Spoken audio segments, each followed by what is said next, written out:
Good morning friends, स्वागत आहे तुमचं आजच्या प्री मार्केट रिपोर्टमध्ये. तर मग चला सुरुवात करूयात आजच्या या प्री मार्केट रिपोर्टला आणि जाणून घेऊयात की आज आपल्या स्टॉक मार्केटमध्ये काय होऊ शकतं ते.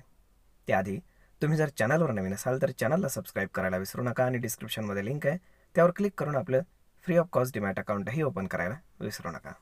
तर मग चला सुरुवात करूयात आजच्या या व्हिडिओला. मित्रांनो, सगळ्यात आधी जाणून घेऊयात की काल रात्री US मार्केटमध्ये काय झालं.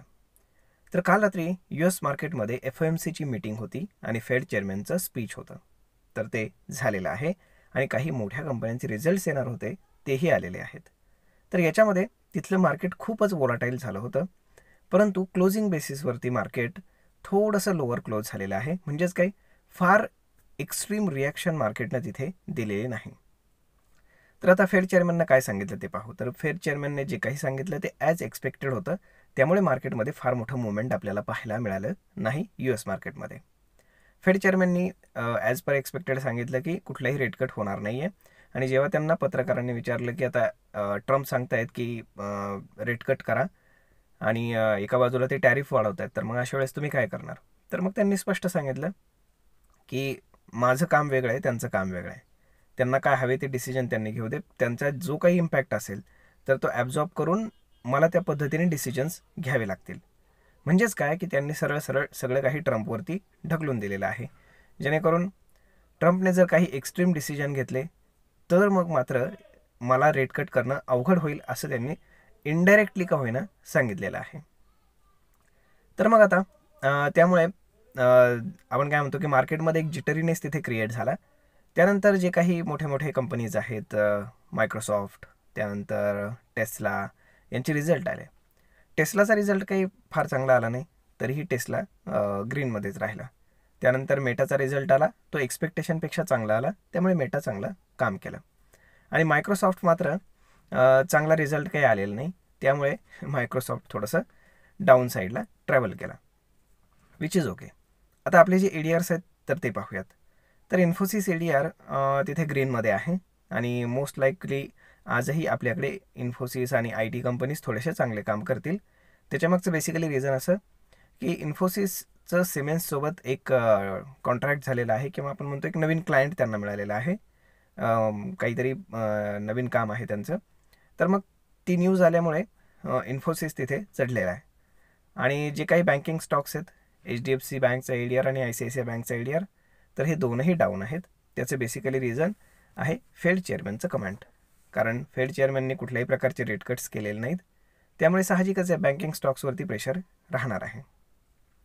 तर हेच आपल्या मार्केटमध्ये आज रिफ्लेक्ट होण्याचे मोस्ट प्रोबॅबली चान्सेस आहेत.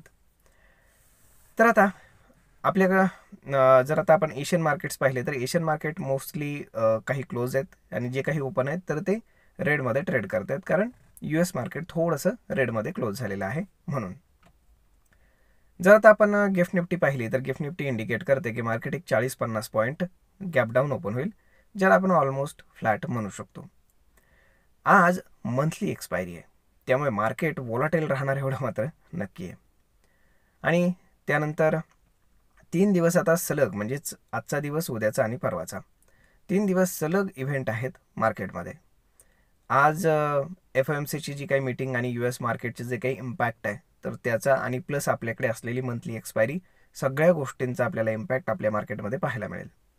उद्या फ्रायडे आहे आणि फ्रायडेला म्हणजेच बजेटच्या एक दिवस आधी गव्हर्नमेंट इकॉनॉमिक सर्वे रिलीज करत असतं की पूर्ण वर्षभरामध्ये कशा पद्धतीने गव्हर्नमेंटनं काम केलेलं आहे मागच्या बजेटपासून या वर्षीपर्यंत.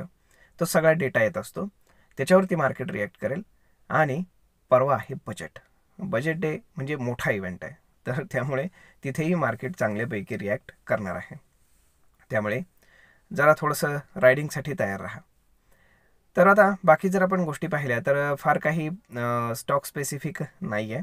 आणि जर आपण FISDIचा डेटा पाहिला तर काल FISनं थोडंसं कमी सेलिंग केलं आहे, 2,500 कोटींच्या आसपास. त्याच्या अगेन्स्ट डोमेस्टिक इन्स्टिट्यूशन्सनं 1,600 कोटींचं बाईंग केलेलं आहे.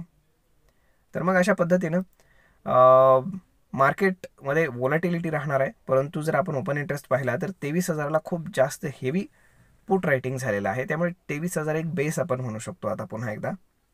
आणि हायर साईडला 23,300, 500 आणि 24,000 या ठिकाणी खूप हेवी कॉल रायटिंग झालेलं आहे.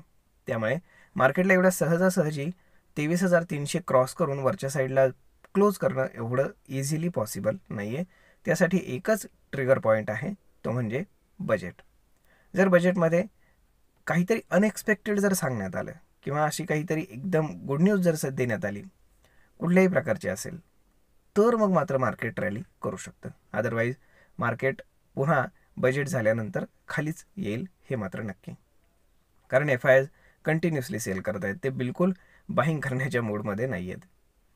तर मग अशा पद्धतीनं आता गव्हर्नमेंटनं काही ना काहीतरी चांगलं करण्याची गरज आहे आणि ती 1 तारखेलाच आपल्याला कळेल की काय होते ते. तर मग मित्रांनो, आय होप तुम्हाला हा व्हिडिओ, ही माहिती नक्कीच ट्रेड आणि इन्व्हेस्टमेंट करण्यासाठी उपयोगी पडत असेल. जर हा व्हिडिओ तुम्हाला आवडला असेल तर आपल्या जवळच्या मित्रमंडळींसोबत देखील हा व्हिडिओ तुम्ही शेअर करायला विसरू नका. धन्यवाद.